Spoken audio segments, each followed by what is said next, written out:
አምልኮ በሚል ርዕስ ጀምረን ክፍል 2 ዛሬ እናያለን ማለት ነው። አምልኮ የሚለውን ከብሉይ ኪዳን ወደ 20 ቦታዎች ከአዲስ ኪዳን ወደ 25 ቦታዎች ከዛ ባለፈ ከብሉይ ኪዳን ስለ መላእክት አይተናል። እስከ አዲስ ኪዳንም ስለ መላእክት በራእይ መጽሐፍ አይተን 7 አይነት ደግሞ የመላእክት ዘሮችን በደንብ ዘርዝረን አልፈን ነበር። ኪሩቤል፣ ሱራፌል፣ ሚካኤል፣ ገብርኤል ከዛ ባለፈ እልፍ አላፋት የእግዚአብሔር መልአክ ያው ቴዎፋኒ የክርስቶስ መገለጥ በብሉይ ኪዳን ማለት ነው።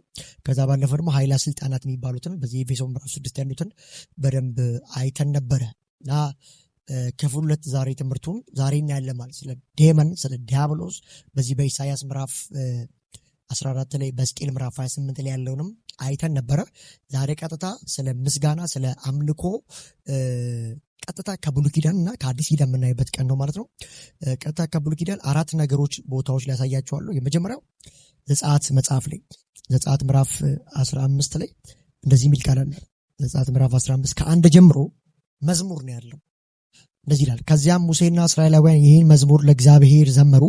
ከፍ ከፍ ብሎ ከብሯልና ለእግዚአብሔር እዘምራለሁ፣ ፈረሱና ፈረሰኛውም በባህር ውስጥ ጥሏልና እያሉ ለእግዚአብሔር ብርታቴ ዝማሬ ነው፣ ድነቴም ሆነልኝ፣ እርሱም አምላኬ ነው፣ አመሰግነዋለሁ፣ የአባቴ አምላክ ነው፣ እኔም ከፍ ከፍ አደርገዋለሁ ያሉ ምዕራፍ 15ቱን ይዘምራሉ። የት? ዘጸአት ምዕራፍ 15። ቀጣይ በዚህ በሁለተኛ ሳሙኤል ላይ ምናየው ነው። ሁለተኛ ሳሙኤል ምዕራፍ 6 ቁጥር 14 ላይ እንደዚህ የሚል ቃል አለ። ዳዊትም የበፍታ ኤፉድ በወገቡ ታጥቆ በሙሉ ኃይሉ በእግዚአብሔር ፊት ይጨፍር ነበረ። ኢየሱስ ጌታ ነው። ምን ይል ነበረ? ዘጸአት ምዕራፍ 15 ላይ ምን አየን? እስራኤላውያን ከግብጽ ከወጡ በኋላ ምን ያደረጉ ሲባል ዘመሩ። ከዛ ከፈርዖን ከእንግዲህ ከባርነት ከወጡ በኋላ የሚገርም መዝሙር ለእግዚአብሔር ሲዘምሩት ያላችሁ ፈረሰኛውን በባህር ውስጥ የጣለ ኃያል ክንድ እያሉ እስከ ቁጥር 21 ድረስ ይዘምሩ ነበር። ዝማሬ ምስጋና እያየ ስለሆነ በዚህ በሁለተኛ ሳሙኤል ምዕራፍ 6 ደግሞ ዳዊት ቁጥር 14 ላይ ዳዊት የበፍታ ኤፉድ በወገቡ ታጥቆ በሙሉ ኃይሉ በእግዚአብሔር ፊት ይጨፍር ነበር። ይጨፍር ኢንሴንስ ይዘምር ነበር፣ ያመሰግን ነበር ማለት። ስለዚህ ምስጋና በጣም ወሳኝና በጣም ወሳኝ ነገር ማለት። ኢየሱስ ጌታ፣ ክብር ለጌታ ይሁን። ኦኬ። ስለዚህ ብዙ ጊዜ ፕሮቴስታንቶች ሲያመልኩ ምን ይባላል? ያው ከሰዎች ዓለም ውስጥ ያሉ ሰዎች ያላመኑ ሰዎች ከፍጥረታዊ ኮንሽስ ከአይምሯቸው ተነስቶ ከሙዚቃ ከዘፈን ተነስተው የፕሮቴስታንቶች የወንጌል አማኞችን ዝማሬ ከዛ የተነሳ ቸጅ ያደርጉታል። ግን ልክ አይደለም። ስለዚህ ለካ ምንድን ነው ሲባል በእግዚአብሔር ፊት እነ ዳዊትም ይጨፍሩ ነበር፣ ማለትም ይዘምሩ ነበር፣ ያመሰግኑ ነበር። ስለዚህ እኛም ምን እንላለን ማለት ነው? እንዘምራለን፣ እናመሰግናለን። ኢየሱስ ጌታ ነው። ድምጿን በተጨመረ ኢየሱስ ጌታ ነው። እናመሰግናለን፣ እንዘምራለን። ለምን ሲባል ዳዊት በዛ ጊዜ ምን ነበረ? ይጨፍር ነበር፣ ይዘምር ነበር፣ ያመሰግን ነበር። ስለዚህ ዛሬ ምን እናደርጋለን ማለት ነው?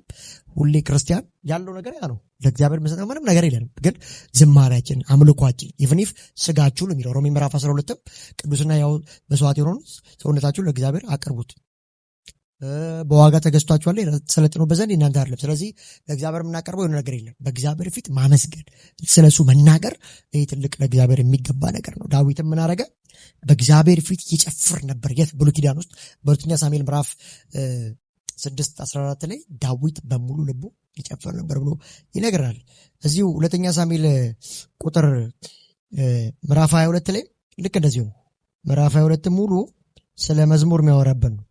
የምስጋና የዳዊት መዝሙር የዳዊት የምስጋና መዝሙርና እግዚአብሔር ከጠላቶቼ ሁሉና ከሳኦል እጅ በታደገው ጊዜ ዳዊት ይህም መዝሙር ቃል ለእግዚአብሔር ዘመረ። እንዲህም አለ፣ እግዚአብሔር አለቴ፣ አምባዬ፣ ታዳጊዬ ነው፣ አምላኬ፣ የምጠጋበት አለቴ፣ ጋሻዬና ድነቴም ቀንድ ነው እያለ ይወርዳል። ምንድነው ሲባል ከጠላቶቹ እግዚአብሔር ስላሻገረው ስላሳለፈው ነው። እዚህ ጋር የዳዊትን ታሪክ የምታውቁት ከሆነ አንደኛ ሳሙኤል ምዕራፍ 31 ላይ ሳኦልና ሹማምንቱ እንደው ወዳጁ የነበረው ዮናታንም እዛው ሲሞት ታያላችሁ በአንድ ጦርነት ላይ።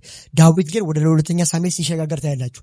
ሁለተኛ ሳሙኤል ምዕራፍ 22 ላይ ዘመረው ይሄን እንደዚህ ያለ እግዚአብሔር ከጠላቶቹ ሁሉና ከሳኦል እጅ በታደገው ጊዜ ሳኦል ሹማምንቱና ዮናታን የሚወደው እንኳን ዮናታን እዛው በአንደኛ ሳሙኤል ምዕራፍ 31 ላይ በአንድ ጦርነት ላይ ሞተው ነበር።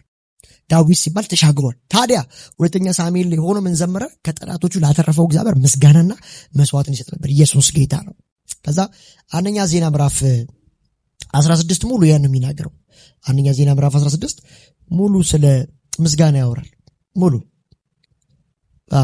ይኸውና ከቁጥር 7 ጀምሮ በዚያም ቀን ዳዊት በመጀመሪያ ለአሳፍና ለስራ ጓደኞቹ ይህን የእግዚአብሔር ምስጋና መዝሙር ሰጠ።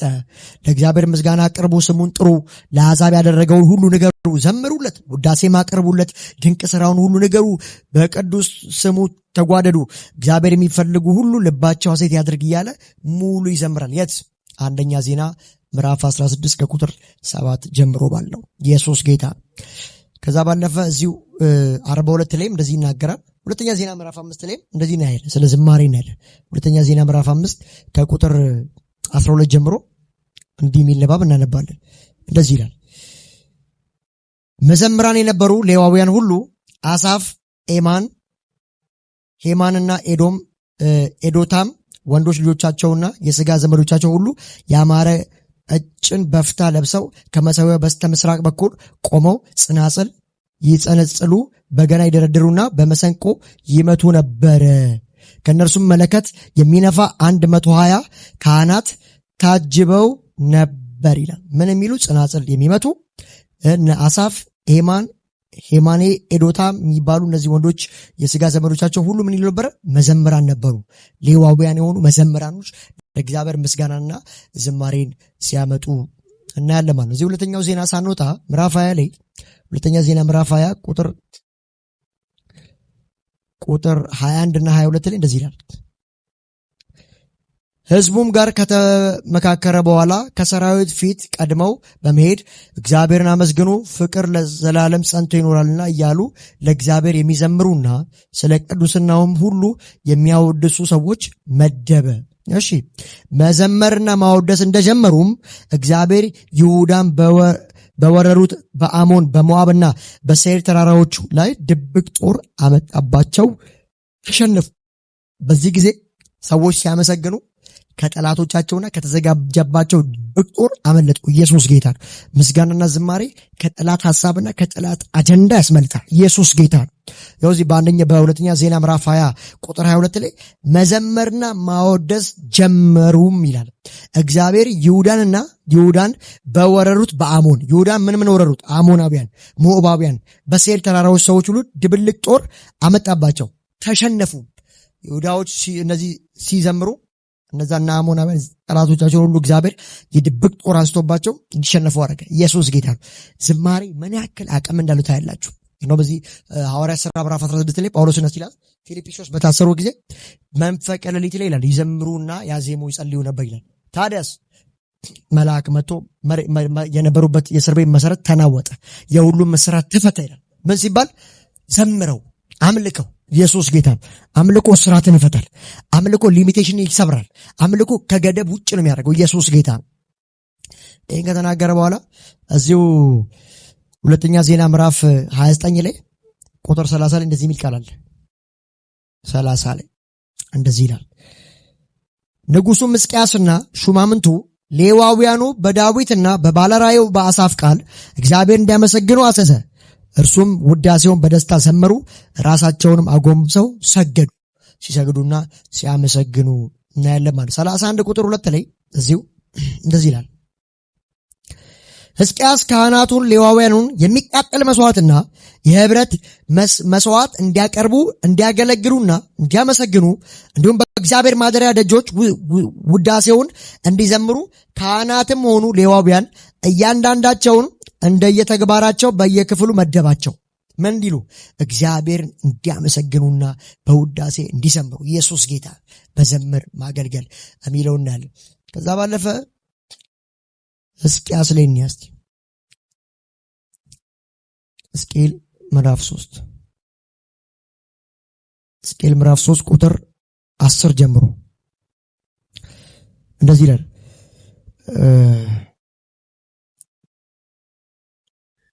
ሕዝቅኤል ምዕራፍ 3 ቁጥር 3 ኢየሱስ ጌታ።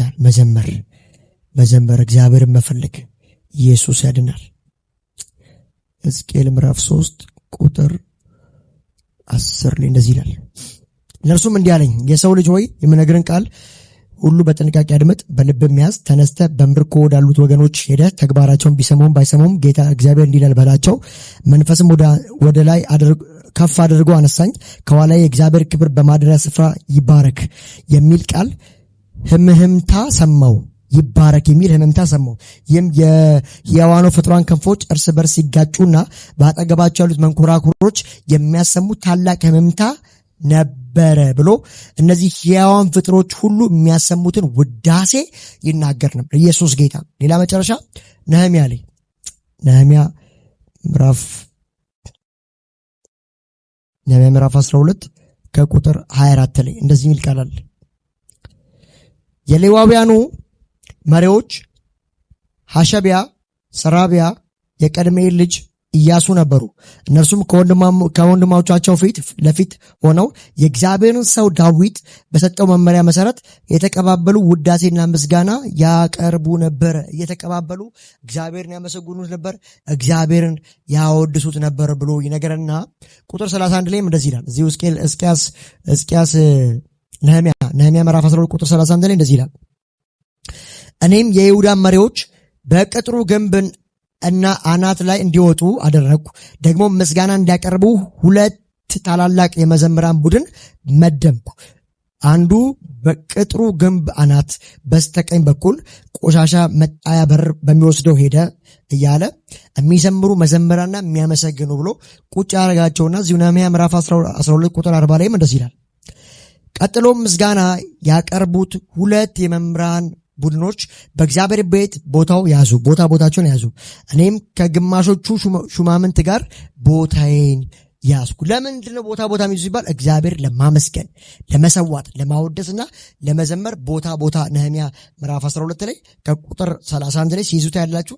40 ላይም ደግሞ ቦታ ሲይዙ ታያላችሁ ማለት ነው። ይሄን ያየነው ከዘጸአት እስከ ነህምያ ድረስ ያሉትን ስለ ዝማሬና ስለ አምልኮ የተወራበትን ስፍራ ነው ማለት። ሌላ የምናየው በትንቢት መጽሐፍ ውስጥ በነቢዩ ኢሳያስ ውስጥ እና ኤርሚያስ ስለ ዝማሬና ስለ ምስጋና የተነገሩ ጥቅሶችን አንስተን እናያለን ማለት ነው። ኢሳያስ ምዕራፍ 24 ምዕራፍ 14 ላይ እንደዚህ የሚል ቃል አለ። ድምፃቸውን ከፍ ያደርጋሉ፣ በደስታም ይጮኻሉ፣ ከምዕራብ የእግዚአብሔርን ክብር ያስተጋባሉ። ድምፃቸውን ከፍ እያደረጉ እግዚአብሔርን ያወድሳሉ፣ ስሙን ይጠራሉ ማለት ነው። እዚህ ኢሳያስ ምዕራፍ 35 ቁጥር 10 ላይ እንደዚህ የሚል ቃል አለ። ኢየሱስ ጌታ ነው። እግዚአብሔር ያዋጃቸው ይመለሳሉ፣ እየዘመሩ ወደ ጽዮን ይገባሉ፣ ዘላለማዊ ደስታን እንደ አክሊል ይቀናጃሉ፣